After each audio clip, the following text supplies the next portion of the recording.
მე ეს 1983 წლის ამბები სპეციალურად მოვიყვანე, საიდან სად ჩამოვიდა ჩვენი საზოგადოება, რომელშიც დღეს თურმე ამაზე მსჯელობა შეიძლება ერეკლე მეფის ანტირუსიზმი შემცირდა ჩვენში თუ უბრალოდ ფიზიკურად გვეშინია რაღაცების და შემცირდა და გეტყვით რა არის ამის მიზეზი.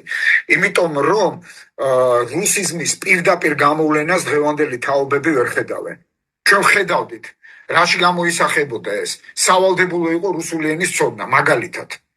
შენ თუ რუსული ენა არ იცოდი, ვერანაირ სახელმწიფო თანამდებობას ვერ დაიკავდი, საერთოდ ცხოვრებაში წინ ვერ წავხვიდე. ეს კერძო სამსახურში ვერ მიხვალ თუ რუსული არა, მაშინ ეს იყო სახელმწიფო ენას რანგში იყო აყვანილი ბატონო ჩემო და ეს პირდაპირ იგრძნობოდა. პირდაპირ თვალსაჩინოდ თბილისში და სხვა დიდ ქალაქებში იდგა რუსული სამხედრო გარნიზონები. ანუ ვიზუალურად შენ ამას ხედავდი ამ ოკუპაციას.